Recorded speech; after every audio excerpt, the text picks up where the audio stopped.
Hello, everybody, and welcome back to Rebuilt, Episode 5, Part 2. We are back for an extended look at the period of time between 2020 and 2023, the Tony La Russa era of the Chicago White Sox into the Pedro Grifol era. And tonight we are joined by none other than Patrick Nolan. You probably know him as P. Knowles on the X Machine. Steve is here once again. And we're going to jump into this in just a second here. But before we do, Patrick, why don't you let everybody know a little bit of background about yourself, where you're from, how long you've been a White Sox fan, and what brought you into this crazy world of White Sox content creation? Sure. I was brainwashed by my parents at the young age of, I guess, 2 or 3, or whenever I became cognizant of whatever the heck baseball is. I have been writing about this team for some reason since 2014.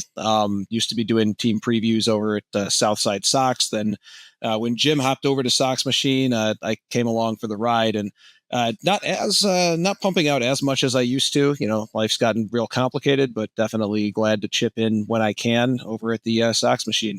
We know from following you and interacting with you on Twitter.com or the X Machine, whatever they call it, these days here, you are an avid Jeopardy fan, and you've had the lifelong focus there of finding your way on that stage. Is this dream still intact?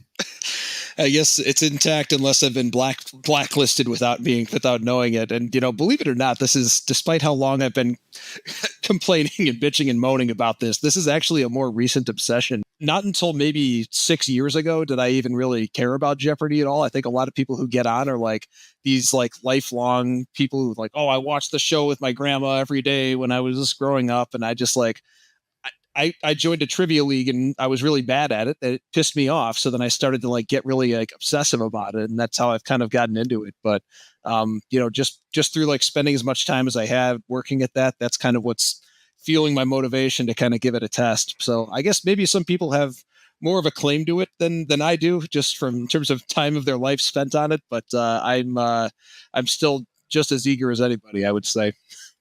So from somebody that has been, watching and reading your content, from your days over at Southside Sox and then Sox Machine as well, would you say it's pretty fair to say that you're a little more on the analytical side of the spectrum when it comes to, modern day baseball and that whole divide that exists of, analytics versus old school? Yeah, I think that would be pretty fair to say. I imagine most people, if there's a spectrum, I'd be pretty far on the analytical side of things. And I'm not. I've got room for the other stuff, and I know that there's things that aren't captured in like the all-encompassing numbers that you sit out there. And I know there's even problems with like some of the specific analytics. So I'm not completely blind to when the numbers don't get it right. But I think primarily they're a pretty good baseline, and typically you have to have a pretty good reason to not agree with what they're saying. Patrick, what drove you into your love for like baseball analytics? Was it a specific, book you read, just natural curiosity? What sort of drove your passion for that? Yeah, what it was, and this is probably the case for a fair amount of people. Back in college, I was doing like fantasy baseball leagues, and I would have these arguments about how Mark Loretto was such a great player because he would bat 300 for the Padres every year, and I'm like, wow, this guy's great. He's so underrated. I'd pick him up in fantasy baseball. He's getting hits every day, right? And then I got introduced to a little blog called Fire Joe Morgan and started to realize just the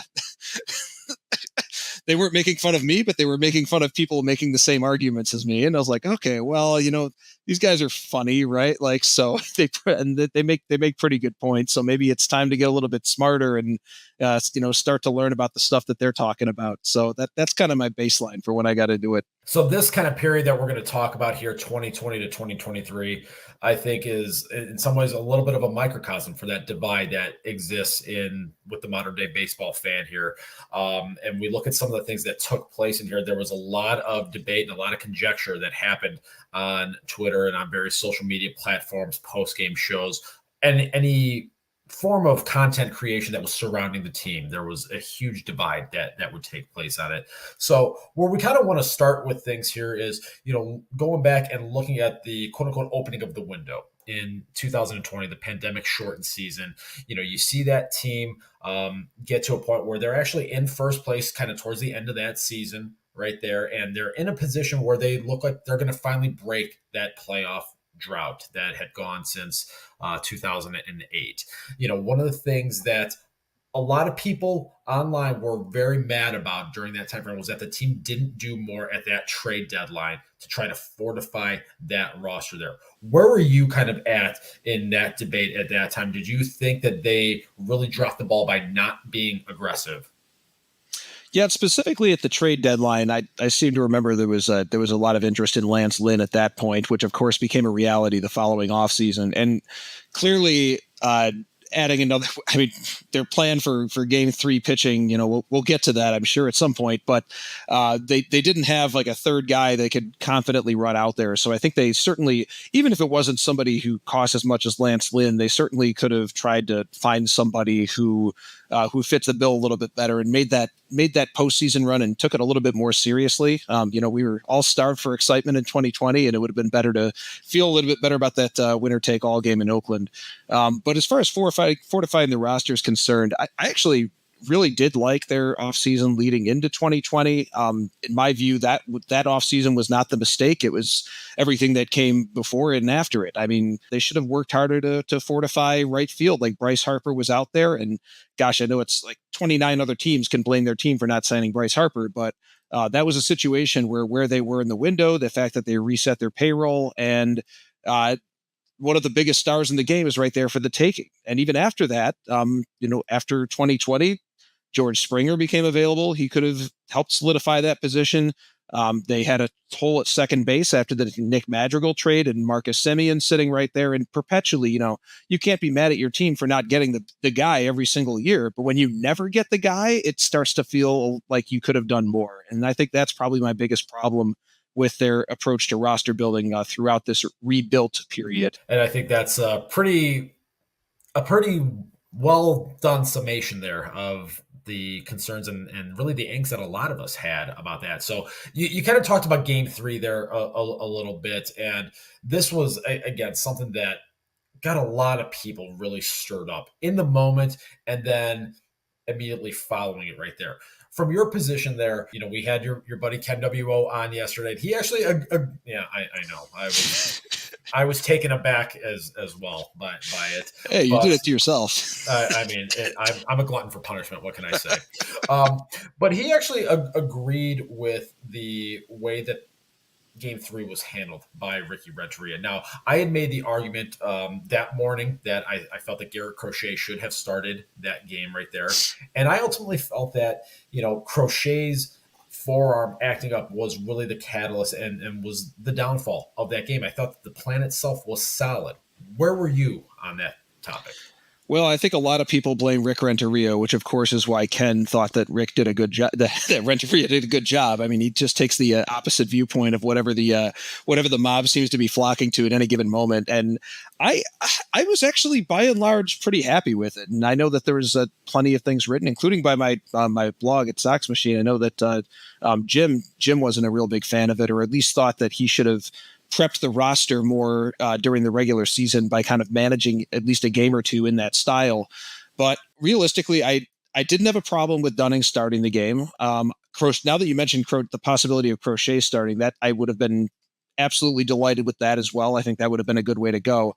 But the fact of the matter is, Dunning had 2 starts where he gave up 4 runs in 4 innings or less leading up to that outing. He with 9 guys available in the bullpen in a do or die game, you did not need Dane Dunning to give you bulk innings, and there was every reason to have a quick hook. When he went to Crochet, I was, before anything happened, I was like fist pumping. I was like, yes, proactive, love it. Don't lose the game in the first inning. Release the Kraken right away. Of course, Crochet gets out of it, and then tragically in the next inning he gets hurt, and then things started to unravel. But really, I don't think there was a reason for it, except for the fact that all 4 of Renteria's best relievers to that point failed him. Nobody could give him a clean inning. Aaron Bummer, he finished that one off, but then he let a couple guys on base in the next inning. Cody Hoyer finished that one, but allowed the 2-run homer. The one move is after the 2-run homer that I thought may have been questionable that he could have done differently. He pivoted to Carlos Rodon, and I think he did that because Tommy La Stella was coming up. He wanted the lefty-lefty, but Rodon, if you recall, 2020 Rodon was just hot garbage and often came into the game not being able to find the zone, and lo and behold, that's exactly what happened. So that I think maybe is the one piece that I would focus on if we did want to nitpick Renteria. But besides that, after Rodon has his problems, then you got Matt Foster. Matt Foster comes in, unfortunately, I think with the bases loaded. He can't find the zone either.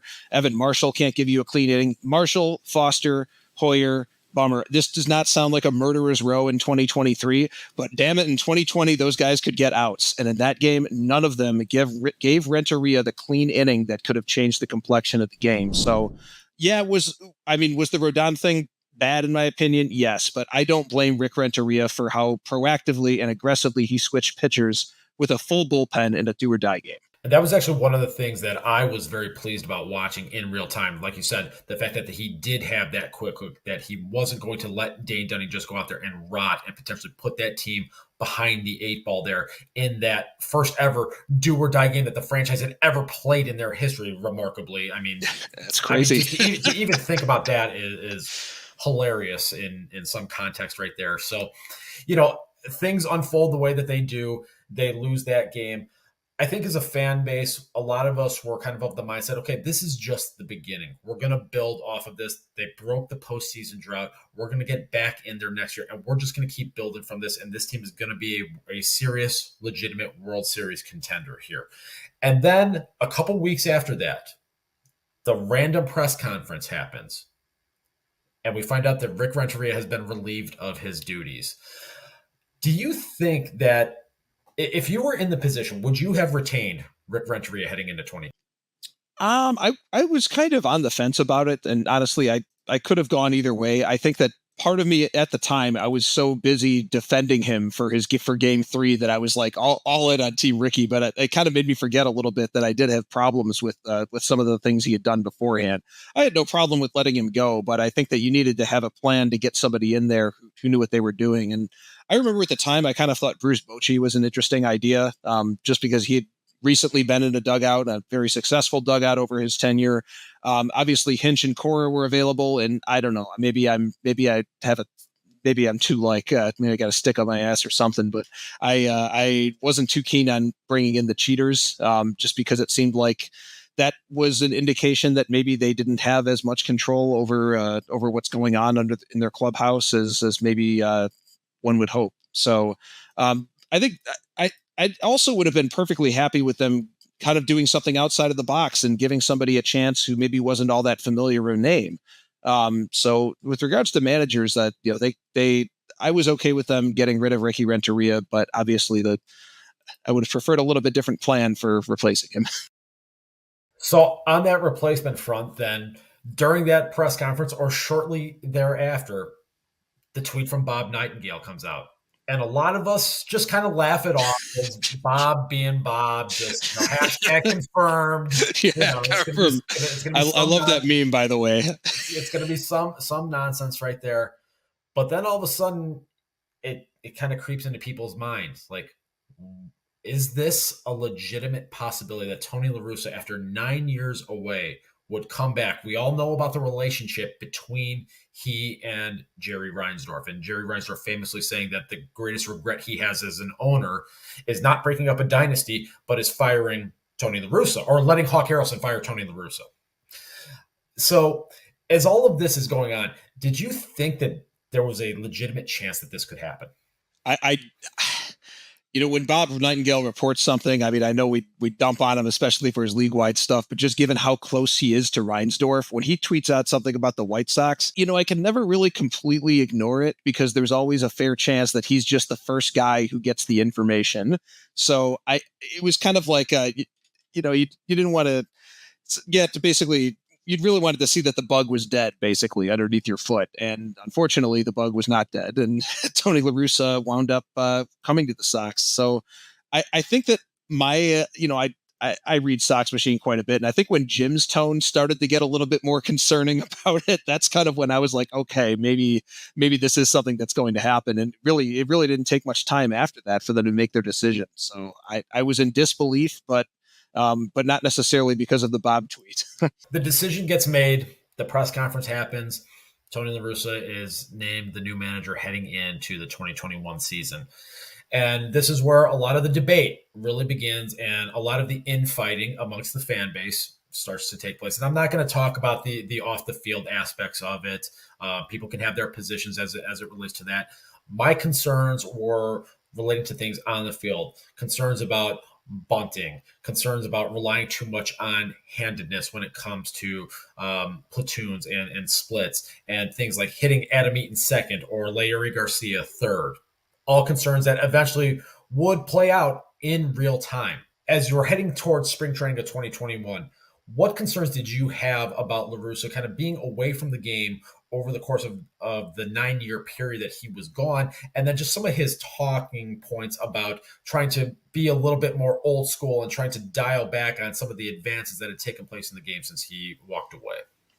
Yeah, I mean, essentially the league was kind of moving forward so quickly at that time that not only it would be hard, it's hard to just keep up with everybody else without taking steps backward. And I think that his, everything he wanted to do with bunting and inserting Leury Garcia in the lineup 7 ways to Sunday, and just all sorts of the weird ways that he would try to play for one run in situations that didn't call for it. I think those were some of my bigger problems I had. But even beyond that, I think and I think that there probably was an argument to be made to that in terms of just energy and personality. You have this young, vibrant team, and you're bringing in a guy who can barely stay awake during a press conference. I mean, it just did not seem like a good vibe fit.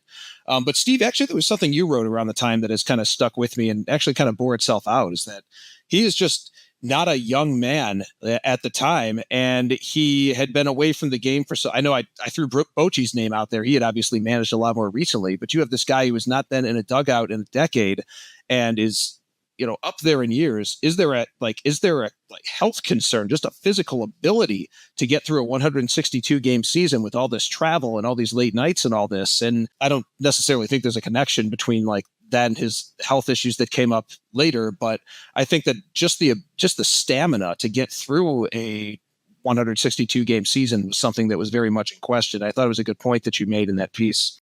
It's funny you mentioned that, because I actually pulled that up yesterday for the first time when we were talking with Ken, for the first time since I wrote it, and I had forgotten about that. And as I was reading the actual quote in there, it just jogged my memory. And I think too, my experience, last year in 2023, and a lot of the travel that I was doing for business, going out to the West Coast, and some of these times having to take red eyes, getting home at 3:00 in the morning here, and just knowing how taxing that is. But I'm doing that maybe once, twice a month for a couple of days. These guys are doing it for 6 months straight, and just knowing and understanding the physical toll that does take on you. It's fascinating to kind of go back and think about that concern and things kind of playing out the way they did. And obviously, as you mentioned, we can't say that there was any correlation between the two and what happened with Tony as far as from his health standpoint in the 2022 season there. But man, it's just bizarre to think that it actually did, in some sense, kind of play a little bit of a factor.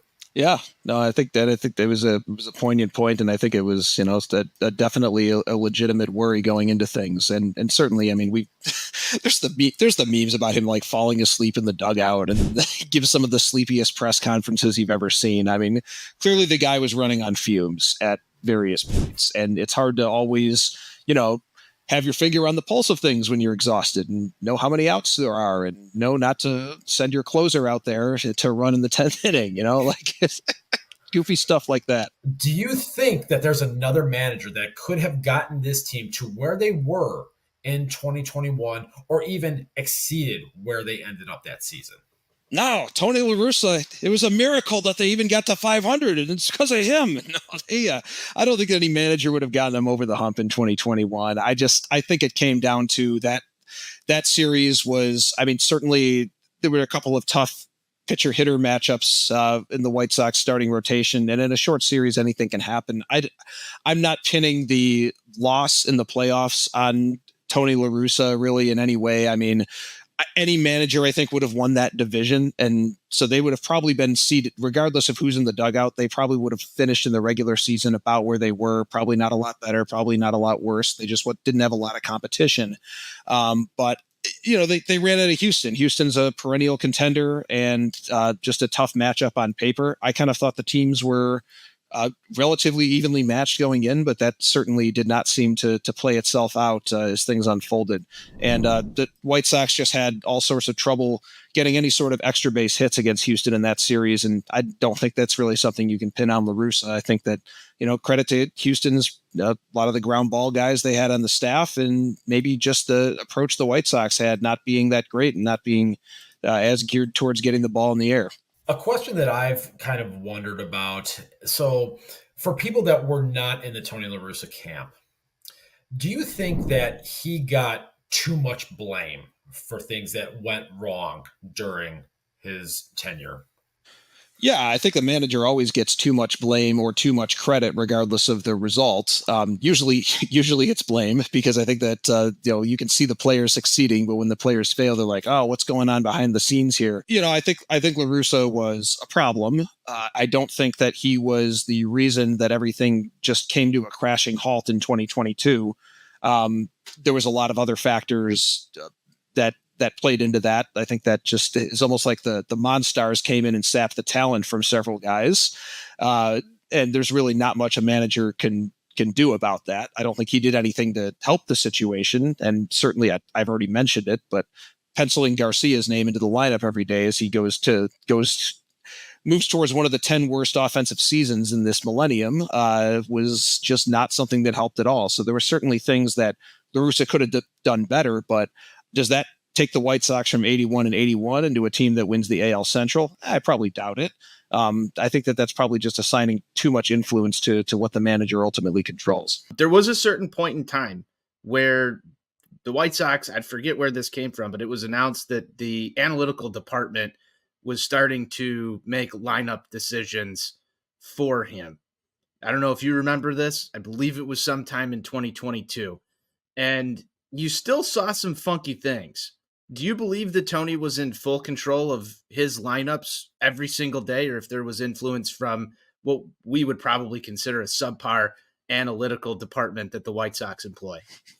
I've yet to see any evidence that Tony La Russa still isn't the number 2 man in the White Sox organization and has been since the beginning of the 2021 season. I don't think there's anybody really overruling him, and there was just too much weird stuff happening that just seems to be all too attributed. And since we've been harping on Garcia a lot, ever since La Russa left the dugout and Miguel Cairo took over, Leury Garcia was glued to that bench in that last month or so of that season. As soon as he left, Leury Garcia just abruptly stopped getting in the lineup.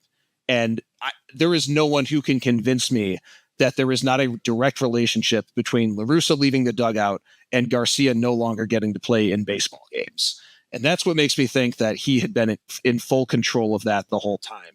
I just don't see any other explanation in my mind. So following the 2021 season here, I kind of want to circle back to something. They have that disappointing playoff loss to Houston. Again, I think going into 2022, a lot of people were of the mindset that this team was just going to waltz to another division title. They didn't do a lot that winter. I think the extent of their offseason pretty much centered around sending Craig Kimbrell to the Dodgers for AJ Pollock, and then signing Johnny Cueto out of necessity because Lance Lynn's knee exploded the last week of spring training there. So for a team that didn't go out there and didn't address black holes that they had in right field, black holes that they had in second base, and starting rotation issues after they inexplicably allowed Carlos Rodon to be non-tendered and leave to go to the San Francisco Giants. How were you feeling kind of about the team going into the 2022 season? Because I caught a lot of flack from various people saying that this team was going to take a step back. I did still think they were going to win the division. I pinned them at 88 wins when a lot of other people were saying they're going to win 95 games and they're going to win the pennant. And I was trying to caution people about that. How did you feel about where this thing was going into 2022? Yeah, I mean, I definitely felt like they were going, like you said, going to win the division. I didn't know necessarily that they had. I didn't know that I was confident that they would take a step back, although certainly it was definitely a possibility. I was concerned that they really didn't do a whole heck of a lot to kind of continue to improve. I mean, I think that, in baseball you can never stop improving. You can't take the good seasons that you just had and expect that to necessarily repeat itself and then just make some marginal additions onto that and say, oh, we're a better team now.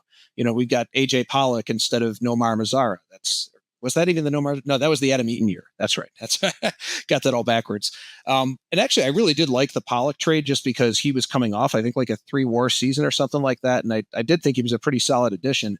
But again, I go back to it. And I'm just like looking out there, and obviously they traded Madrigal, and they didn't really have much of a plan to replace Madrigal at second base. And Marcus Simeon's just sitting out there, guy that we're familiar with, guy who turned into one of the very best players in the league, fits perfectly in the lineup and fills a hole that that desperately needed to be filled, and they just kind of let it go. And I was upset that they didn't make more of an effort to solidify that and continue to keep pushing. And the rotation in 2021 was excellent. I think it's kind of hard to expect something like that to just repeat itself by chance. I mean, a bunch of guys had years that ultimately they weren't able to replicate, and it was unfortunate. So yeah, they could have certainly done more. And I think that we were seeing kind of like a better version of what we saw happen in 2016, where it almost seemed like, all right, we've hit the payroll ceiling. We're kind of done adding. You can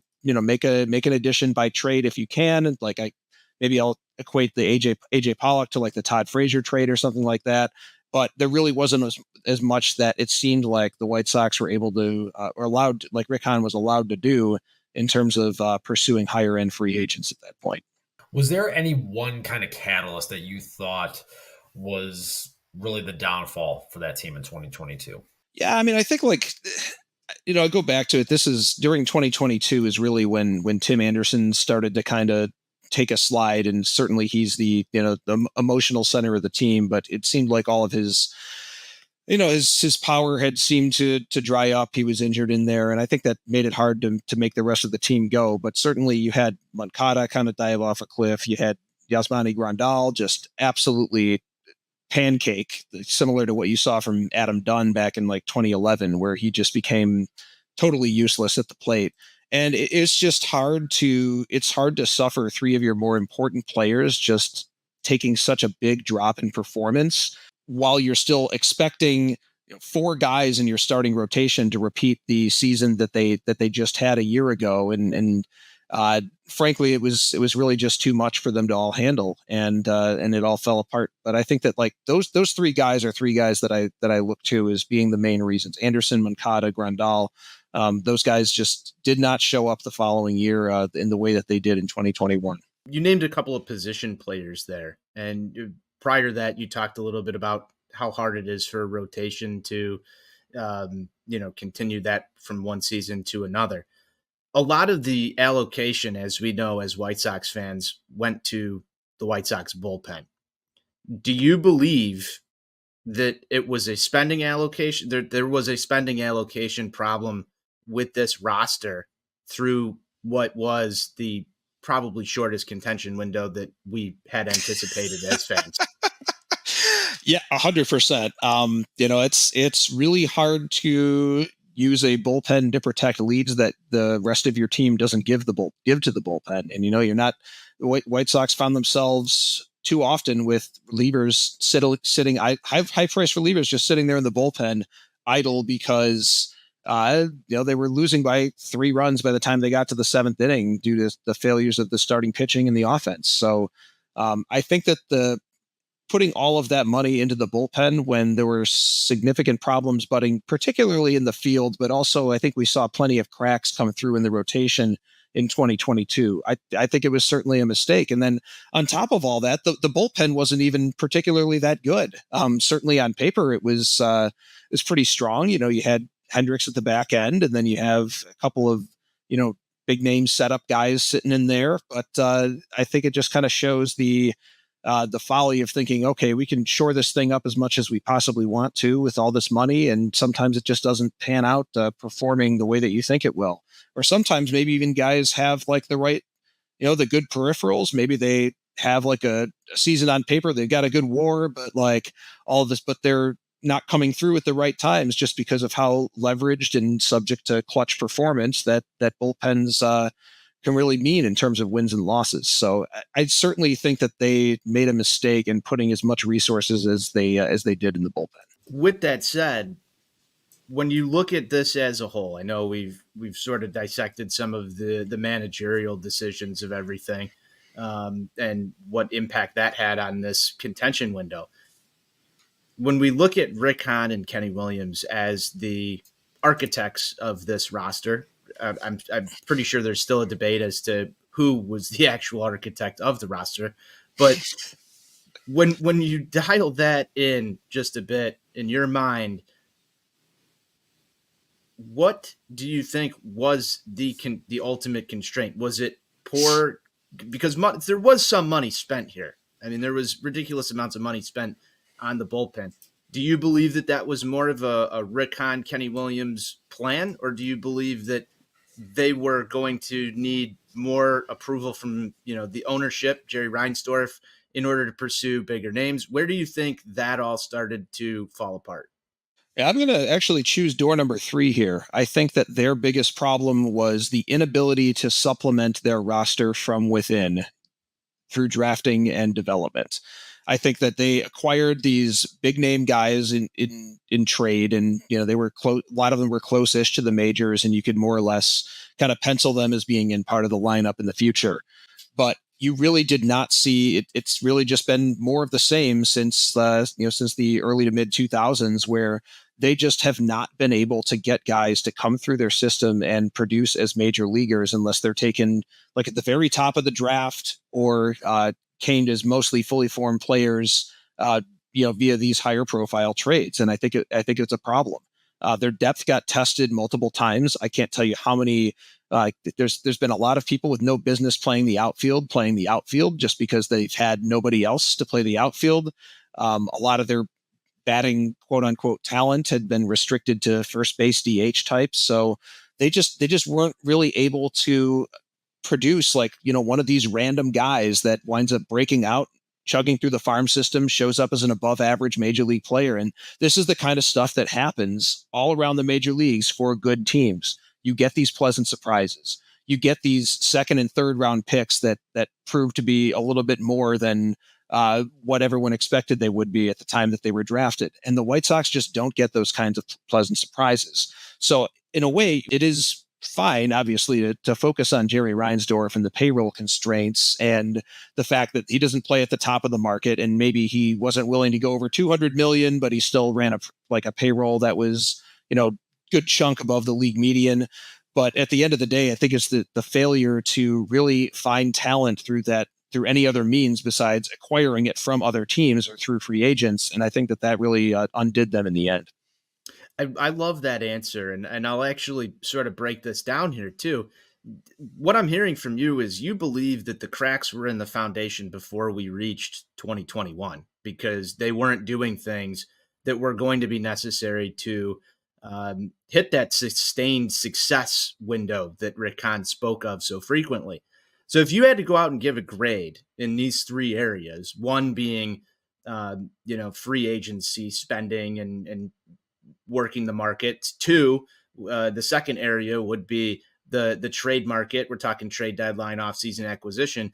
And 3 being drafting and player development. What would you give Rick Hahn as a final grade in his tenure as White Sox GM?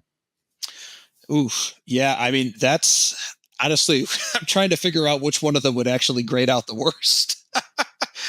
That's a tough one. I actually think, I don't know, despite how terrible some of his trades as GM had been, I actually think I'd have to give the highest. I don't know if I would I think it would probably still be somewhere in the D range, but I think my highest grade would probably have to be on the trades, just because there were a number of them that he did execute that were successful. And, we could talk about the Samardzes and the Shieldses, and I don't know who the hell was responsible for Jake Berger, probably Kenny Williams, but there were some tough ones in there, but he also had made some good moves over the years. I mean, the trade that he made to get Adam Eaton was an absolute steal. The rebuild trades, I think, granted, I don't know how hard it was to just trade a bunch of really good guys for a bunch of highly regarded prospects, but I think at the time he did pretty well. It's unfortunate Moncada didn't wind up panning out to be better than he was, but I think that by and large he did fine on some of those. What I can't really justify is a lot of the free agent spending, which he, a couple of them panned out. Most of them was just like bargain bin shopping to guys that wound up being a heck of a lot worse than they appeared. Than even the meager performance that we thought we were getting. Those were all just abject failures. And when it came to development, I mean, developing players from within. I mean, thank goodness Chris Getz is now our general manager, and the guy who's partially responsible for all of this is now overseeing a bunch of other crap he probably isn't qualified to oversee. But that's just it. Like, we have seen that the team's farm system has consistently ranked towards the bottom of Major League Baseball, with the exception of those years after they made these big trades to get these new guys from outside. So they have not done a good job at all at getting anything from their system outside of the guys who were regarded as the most premium talent coming out of either college or high school. And the fact that you see so few, second through 10th round picks making an impact in the White Sox organization is indicative of either a scouting problem, a development problem, or both. And quite frankly, with the White Sox, I got my money on both. So I guess grades, sorry. We'll say D+ for trades. Yay. And then an F for the other two. There we go. I was that was a long way around for giving the grades, but I love the detail. I love the detail. That's perfect. You've been doing this for quite a while, as you mentioned in the intro here. You started writing about the White Sox in 2014. Been a fan longer than that. As we get to 2020, we have our playoff series. 2021, we're back in the playoffs again. I know we sort of glossed over, just how you were feeling about the team at that point in time. As somebody who's covering the team with all of this knowledge about the farm system, all of the knowledge about what goes into this, just statistics, contracts, everything that's going there, did you see a potential for an actual fall off at that point as a fan, not as a content creator, but were you worried that this thing was going to go off the rails?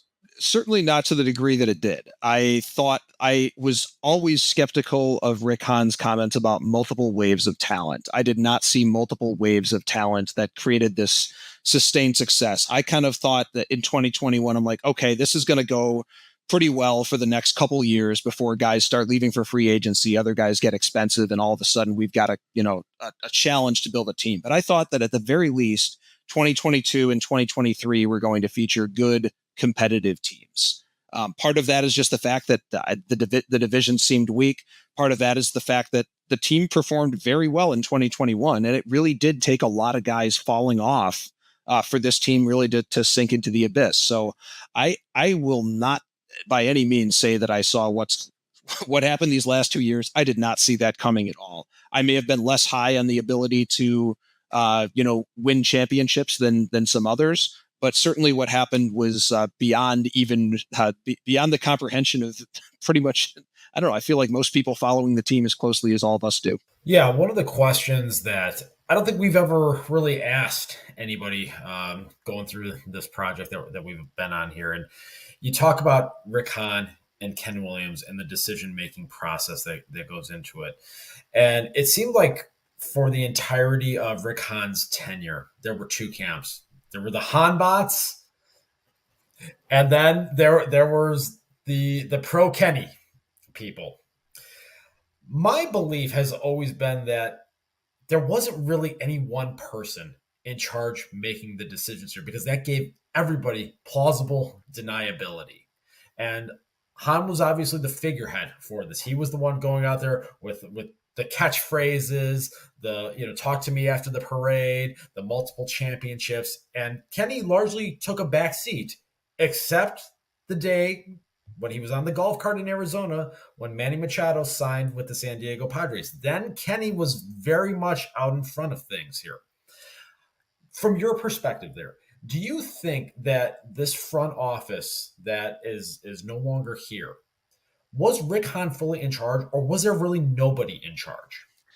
I think nobody in charge is probably the best way to put it, because you had I think that in terms of like all the small day-to-day stuff, I think Rick Hahn probably was able to just kind of execute it and not bother like, Kenny or Jerry with any of that. But when it came to the bigger decisions, it really did feel to me like Kenny would be able to exert whatever influence he had. And then, of course, Jerry meddles in way more things than he's qualified to do.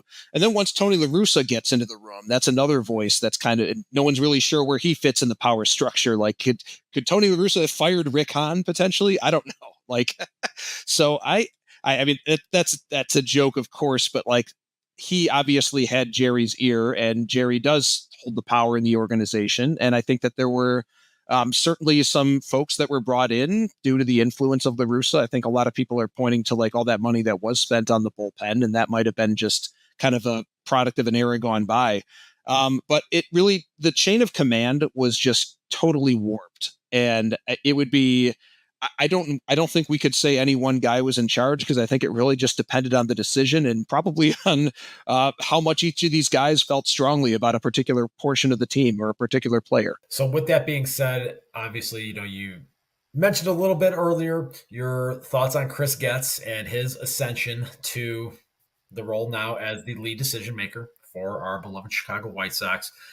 What are your initial impressions of him to this point here? Obviously, he assumed the role, I think it was, in early September here. We don't have a great body of evidence to this point here.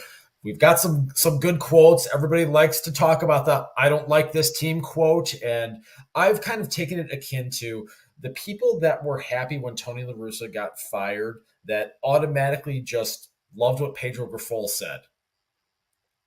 Things have kind of flipped now. The people that didn't like Rick Hahn now all of a sudden just think that anything that Chris Getz says is good because it's not Rick Hahn. Where do you fall on this? I mean, I think clearly the fact that Getz got this job without much of a search is a glaring red flag. And, I'm willing to have an open mind on it, but he's going to have to make some moves that are maybe a little bit more interesting or risky than the ones that we've seen thus far for us to really judge him. I will say that it does seem like he is surrounding himself with, additional coaches. I like having Barfield and Bannister around, sure. Like, having more intelligent people who have kind of been around the game from other organizations, certainly a plus. And it's probably an asset that frankly, the White Sox have not had as much of in the past. But, so far with Getz, like, gosh, he didn't like the team at the beginning of the offseason. He can't tell me he likes it anymore now. I mean, he hasn't really acquired anybody of consequence. I mean, he's, taken a couple of decent chances, but the rest of these are like glove first guys that can't hit, or whatever you want to call Maldonado, who's like a nothing first guy. I don't really know what the plan is at this point. I thought I understood it at the beginning, get a couple of cheap guys to shore up the defense, take a couple of chances on some guys in the rotation, give the arms to Bannister, see if he makes lemonade out of lemons. And that's that by and large, I thought was maybe a good idea, but things have kind of felt like they've gone off the rails a little bit as we've gone further into the offseason. And, you start to wonder, when are we going to see another one of these higher, risky, but decent upside type acquisitions, or even somebody stable who might be here for a few years that could solidify the team as it grows. Because right now, I don't think much. I think we can all forget about 2024, but there's really not a great foundation being laid for 2025 to this point. And I'll be curious to see if he's able to acquire any such pieces before the end of the offseason. So, as the White Sox have come out and said multiple times, we're not in a rebuild. And as this is called rebuilt, just going through a failed rebuild that we've spent, I think, close to 6 hours talking to various different individuals in the White Sox content creator community about everything that's gone wrong here. Do you believe that we're in another rebuild right now, despite the White Sox telling us differently? I saw the Fangraphs projections that came out just a little bit earlier before we started recording that said we're projected to finish below the Kansas City Royals, who we may or may not be emulating in certain aspects. Do you believe we're in another rebuild, Pinos? Well, if we're not, then we're just in a consistent state of losing. I don't know what else you call this. We're bad. If you want to call it, if someone wants to label it a rebuild, then I guess that's saying that we're building towards something. If someone wants to say that we're not in a rebuild, well, we're not good. So I don't know what else you call this. Like, clearly we are in a period of what's likely to be prolonged suck for at least the next couple of years. Hopefully not more than that, but Lord, I have to see some better signs than what we've seen thus far if we're going to be digging our way out of this. I think everything Jerry said about wanting a quick turnaround is just to try to get people to retain their season tickets. He doesn't really have a lot of substance there. So, yeah, I mean, I will be generous, and I will call this a rebuild. Will Steve and I be back here dissecting the next 5 years of White Sox baseball with another panel in your mind about how they failed to do this once again? Man, 5 years, geez. Maybe 6, 7. Who knows? Yeah. I mean, we'll have to see if we're good by 5 years. I mean, it's tough. It's tough to tell. I mean, it does take 5 years to build a house. Don't forget. Yes, that's what I was saying. Yeah. So the house will be built in 5 years, and then after the subsequent 3 years of failure, then you will have a podcast talking about how it all went wrong. So before we demolished the house, were you comfortable in there? Did you see anything wrong with it? Oh my gosh. Well, first we'd have to have some semblance of how it's going to be built. I really don't even see I don't really even see any of the components of the house right now. So I'll let you know as it gets closer. Yeah, it's because we just demolished one. We built it. I think it had a mold problem. Not sure. Oh God. Well, that's organizational rot for you, right? Yeah. So just another question for you in terms of this whole entire experience as a fan, as somebody who covers the team as well. What was your favorite moment of all of this? I don't know if we've asked that question to anybody else, Steve, but I think it's important as we wrap this up. What was your favorite moment of that era of White Sox baseball? My favorite moment was high-fiving Steve as the Luis Garcia home run went over the fence in Game 3 against the Astros. I mean, I think that's like the universal favorite moment because that's pretty much what the peak of this whole thing was. I mean, I guess, we could. The Field of Dreams game was pretty good. I mean, that's one of the most fun baseball games I've ever watched. But actually being able to be in person and see that playoff game, especially after like not being able to see any baseball at all the previous year, being back in the park, seeing how excited everybody was to have playoff baseball back on the South Side, and certainly having that exciting come from behind victory was amazing. So I will take that as my favorite moment, and I imagine a lot of other people are probably looking at that as well, except for the part about high-fiving Steve. I was one of the only ones lucky enough to do that. I did not know that you two were in the same vicinity during that game. Yeah, I got to my seat and there he is. It all comes together full circle, Small world. Yep. If I'm thinking about it objectively here, obviously Game 3 comes to mind. But for me, just being there in Cleveland, getting up and getting in my car at 5 o'clock in the morning and driving there to watch them drive a stake through the heart of the Indians franchise, a franchise that caused me so much pain and so much misery through my adolescence. But to be there for that funeral, that was great. And then I famously remember you saying when we recorded that night that you've never seen me more drunk on a podcast before, and I will always carry that memory with me forever. That's fantastic. I've got to say that mine, you mentioned the Field of Dreams game. Mine's just making it back to the hotel after the Field of Dreams game. That was it was one of those life or death. It was a life or death experience. Yes, Steven and I were actually there together. Oh, no kidding. That's awesome. We had a life or death experience as we left the Field of Dreams. So we almost resided in an Iowa cornfield. Who knows if that meant that we got to play baseball all the time out there in Iowa. But the Tim Anderson home run, that was just such a magical moment. And you're not going to talk about the lead up to that? The lead up was great. You could talk about the lead up, but I think we've done that on the show a couple 2-3 times. So we probably have that footage already available. That was a great time. Absolute great time. Yeah. I mean, I can't believe that after all the hype that game received and how expensive those tickets actually were, that it lived up to the hype, and everybody probably left that game, except maybe for some disgruntled Yankees fans, left thinking like, wow, we actually got our money's worth out of this. Like that's just an example of something that they put together. And obviously they weren't able to recapture the magic as much going forward on that. But I found it amazing that something was teased and just pumped up as much as that was, and for it to live up to it was just really, really cool. As our friend at Sox on Tap, Johnny, likes to say, it was truly cinematic being there in person. Oh my gosh. That was just an absolutely wild experience. And P. Knowles, again, we really want to thank you for coming on and joining us here today to kind of talk about the contention window. It's been fascinating kind of listening to things and going back, like Tony was saying, thinking about the 6 hours that we've done with various people here through the multiple episodes here, and just thinking about how everything kind of ties together here. And several of the points that you brought up about just the lack of player development, not being able to supplement this team internally, and how it hurt them in the long run.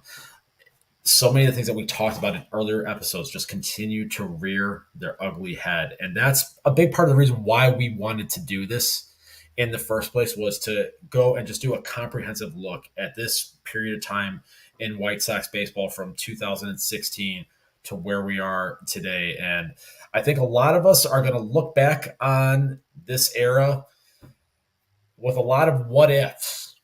And honestly, I think just disappointment. I can't think of a better word to use, because a lot of us really had optimism when this thing started in December of 2016. And to be where we are here today on January 4th, 2024, knowing that they got 2 singular playoff game victories out of it and nothing more. That's a great kick in the nuts right there. Great. I know you're enjoying sitting here and hearing that just as much as I am, because I can see it in your face too. You're like, man, that wasn't great. Did you have an expectation going into this? I think that's a probably my final question. What was your expectation in like December of 2016 as all this was going? Did you have a threshold for what you would have considered to be a successful rebuild? I guess I thought that they would have maybe started to compete a year earlier. I was hoping they were only going to, have 2 years in the muck. And then, of course, they punted on that free agency class in 2019. And I think that kind of held them down. So I think my expectations were that they were going to be good a little bit sooner, and certainly that they would be good for longer than the, one plus a stub season that they actually were. So that I think was pretty disappointing. I figured that, and as things kind of settled in and they started to make their moves towards competing in 2020, I'm like, okay, I think that they're going to be pretty good the next 4 years, which I think I was looking at the duration of Grandal's contract and Giolito's contract and saying, okay, I think that this is around how long this is going to be able to last before, all this young talent that they stockpiled starts to become either too expensive or too free agenty for them to actually sustain. So I kind of thought they'd have a good 4 years where they win the division, probably minimum 3 times, hopefully 4. And certainly in the playoffs, it's a crapshoot. It's hard to put an expectation on how far they go there, but certainly more than 2 playoff wins total would have been where I would have set my expectations. So that's it's unfortunate that they fell as short of that as they did. I lied. I got one more. Do you feel gypped? Oh, yeah, of course. Yeah, it was a total grift. They reset their payroll for basically no reason. Like, they ostensibly were going to take a big chance on one of these big stars. And I mean, I was thrilled when they signed Grandal, but aside from him, they never really dipped their toe into the premium area of the market. And it hurt. It really just made me feel like, as they slash their payroll now, and they're starting with even less than they did before. And now it's just like, all right, well, now you don't have, you're not convincing me that this is going anywhere. I think that this is going to suck until you prove otherwise. And I have no hope that they're going to turn it around until they actually turn it around. That kind of leads into my final question. Has this whole experience changed you as a fan and changed what you expect and what you think this team will be going forward. 10,000%. Yeah, it definitely has. I think that at the very least in 2016, we were able to say, oh, well, maybe Rick Hahn wasn't able to do this the way that he really wanted. Well, guess what? They went the route that he wanted, and nothing good came of it. And now we're looking at a team that has less talent than the post-trade 2017 team did. And we have essentially, we're kind of stuck on the draft capital because we're going to be doing a lot of losing and won't even have like a number 1, number 2 overall pick to show for it in the future. So I don't see what there is to get excited about at this point. And that has kind of changed dramatically. We're chugging towards opening day this year, and I really just don't even know how to feel about, when baseball starts. I know nothing good is going to happen. I don't have a glut of players on this roster that I'm excited to watch.